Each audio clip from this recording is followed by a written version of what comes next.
So, Dad, thanks for spending this time with me. I think it's an interesting chance to ask you some questions that I normally haven't. Yeah, sure. Up till now, your career at New India Electricals, our family business, what have been, who have been your biggest teachers, whether it's within the company or outside? Who taught you the most?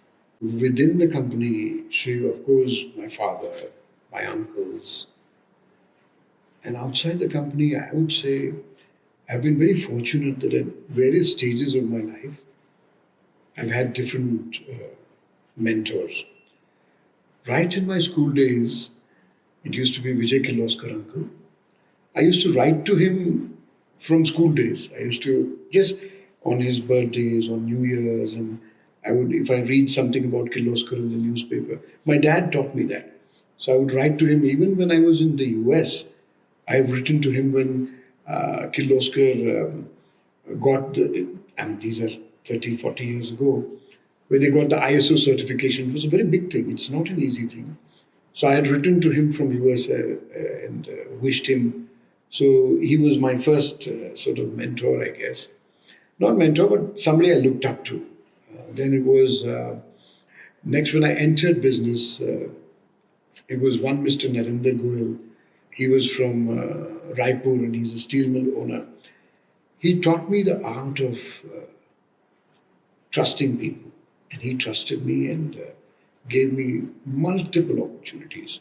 He knew I was a fresher, but he did not flinch from encouraging me and supporting me and introducing me to all his friend circle. Then there was one Mr. Rajesh Agarwal, again from Raipur, who that was the next level, and who said, "You are an electrical engineer. Show me what you can do." And he gave us our first substation opportunity. We were known as a motors company, so his company is called Mahamaya Steel, and I still fondly remember him every now and then for having put that trust in me. Then there was Mr. Justin, M.A. Justin, who taught me what exports means. He was my first customer in Sri Lanka. It took me 1 year, say, I must have shared this with you before, but 1 full year to get my first export customer. You can imagine it was not an easy journey. So many disappointments, so many setbacks. Nobody would reply to my calls. Nobody would reply to my emails. I would actually carry suitcase full of catalogs to different countries, and in that country, I would sit at night in the hotel and write down addresses of people and post it locally because local postage is cheaper than international postage. I've done this, I mean, at least in 15, 20 countries that I've gone. And Mr. Justin was my first customer from Sri Lanka. He gave me an order of about $2,400. And I think I spent about $3,000 executing that order and also visiting him. I learned a lot from him because he taught me the value of understanding what an overseas customer needs as opposed to a local customer. Because locally, we have, things are more easily available in India, for example. But if you go to Sri Lanka or Middle East or Africa, these are countries where even a star screwdriver is not easily available. So when you design a product with that in mind, or you design a solution with that in mind, it's a very different mindset. And most recently, I guess Gurudev, Puja Gurudev Rakesh ji, he has helped me ground myself.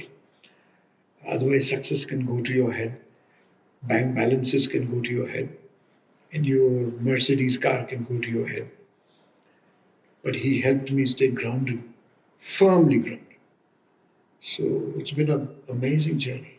Nice. It's great to hear about the various teachers you've had.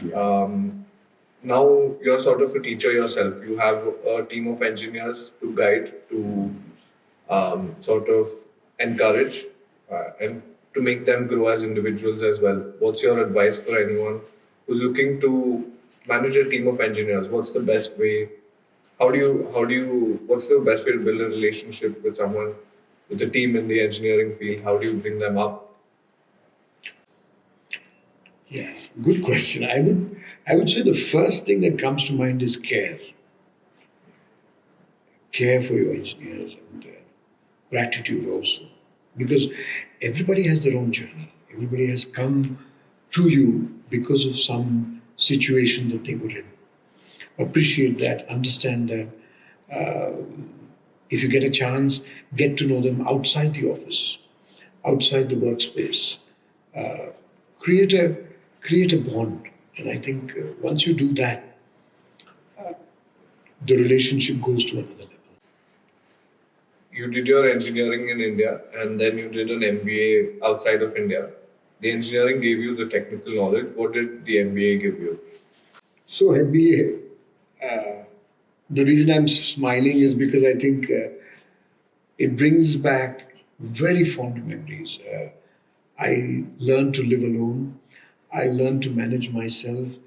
When I was in India, I wouldn't even know how my clothes would get washed, get ironed, come back into my room because you have people to help you do that. When I lived alone in the US, I had to do all of that. And I learned to appreciate the amazing opportunities and comfort that we have.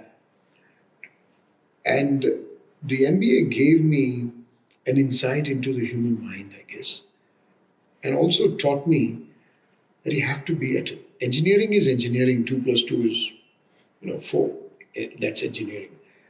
But in MBA, 2 plus 2 can be 22 or 220 if you have a team with you. And engineering taught me to sort of build that and communicate better. Okay. Um, New India Electricals as a company started as a trading house, a distributor for a certain manufacturer. Then we expanded to being a distributor for other manufacturers. Then we slowly started panel manufacturing, becoming a panel builder with our own factory. Now we also contract manufacture certain products. There's now maybe 3 or 4 different aspects to our business. Going forward, what's next? What do you think we should add? What do you think is a good next addition to the business or a next evolution?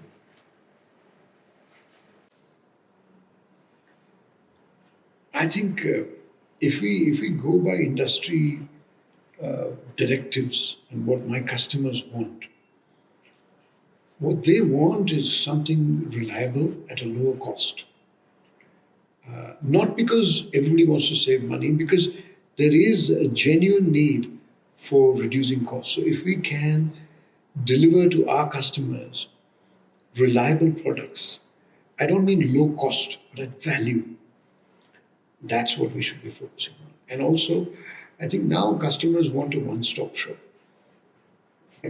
You go to a supermarket where you buy vegetables, fruits, cereals, milk, juice, everything that your kitchen needs or your body needs, including whey powder and all of that. So that's what I think customers are also getting used to. They say, hey, if a supermarket can do that, a one stop shop, why can't you do that? And that's where the industry is going towards. One of your passions all lifelong has been marketing. How has that evolved over the years? What did we used to do for marketing at the start of New India? Every 5, 10 years, how did that change? How did that evolve? You mentioned the example of the yellow pages. What else are before that? What did we used to do in? Father was, I believe, was the ultimate marketer. He was not a very, he didn't have too many degrees. He was not an engineer. But his communication, not just written communication, but the quality of his communication. He was the one I remember he used to send out what is known as physical circulars. This is 40 years ago. On of catalogs, of technical papers, of write-ups, and things like that. And then we evolved into maybe emailing, mass mailing, and things like that. Yellow pages were still there. Now all of that has, I guess, exploded in the social media space, where you have these multiple platforms and You communicate through those differently. But what's very interesting is the message is the same, that you still need to communicate. Still need to go outwards and share with people what you're doing. And once they see that, once they appreciate that, they will come to you. I don't think you need to beat down the customers' doors, but if you deliver quality, you deliver to your commitment, and you stand by them, they will come. So, marketing is also how customer centric can you get? And if you understand your customer, you're home. So, we have a question from the audience. The question is, in the 50 plus years that we've been operational as a business, I'm sure it's been a roller coaster. There have been ups and downs. What have been some of the downs and how do you handle it? Uh, when the ups are there, if you consciously tell yourself that, hey, I'm grateful for the ups, but when the down comes, I need to remember this. That has helped me immensely, immensely. Of course, there have been downs. Every 5, 7 years, there will be a down. I don't mean down in terms of, you don't have money to put food on the table. I mean down in terms of mindset, in terms of market, in terms of customer. You've worked very hard for an order for a year and then you don't get that order. That's a down too. But that time you think of the customer where you didn't work hard and he just gave it to you. So I find that the steady faith in yourself,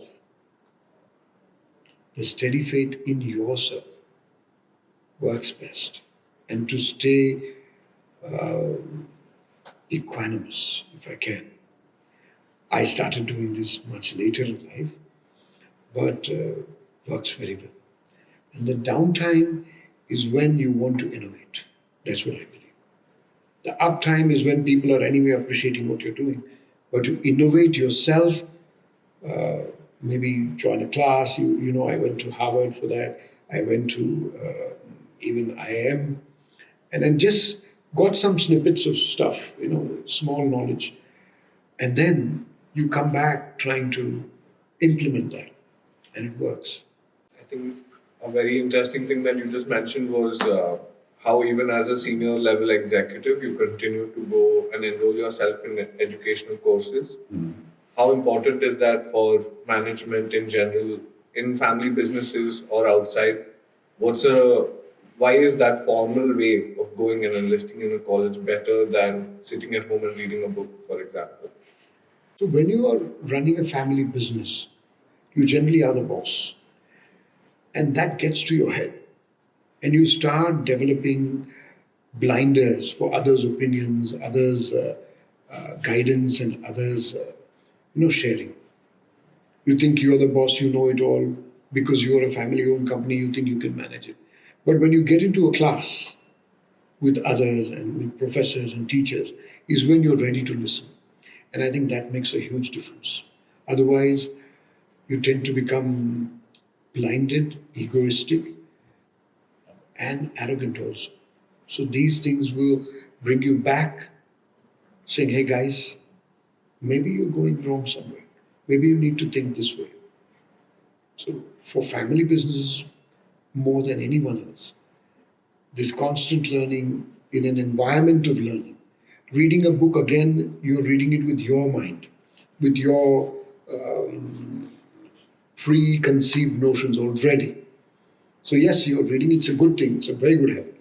But going to a classroom, sitting with people of various backgrounds, you can't beat that. You can't beat Do you have any questions for me?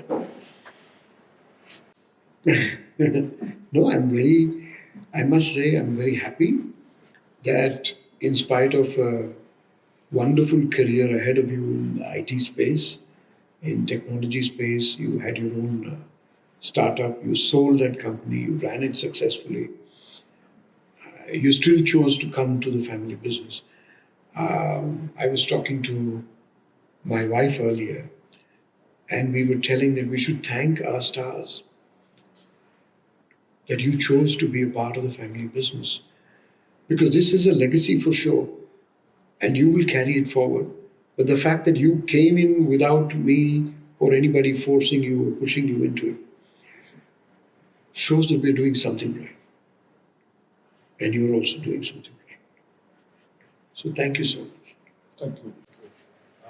Yeah, it's been, I think, the logic or the path was set from very young, I think. Being a family business, or I was in the office when I was in first grade, playing with Microsoft Paint on your assistant's computer.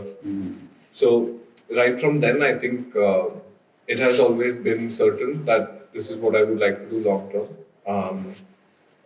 And it was. I'm also grateful for the opportunity for that you gave me to allow me to explore other industries, other work, things that I was curious and passionate about, things that I learned a lot from that I hope to apply here. So yeah, those books. Very Thank fun. you. Very fun. If there was a book written about your journey going from engineering to MBA to then losing your father, having to manage the business by yourself, growing a trading business into a manufacturing business, becoming a worldwide exporter, how would that book end? What would be the final line of that book?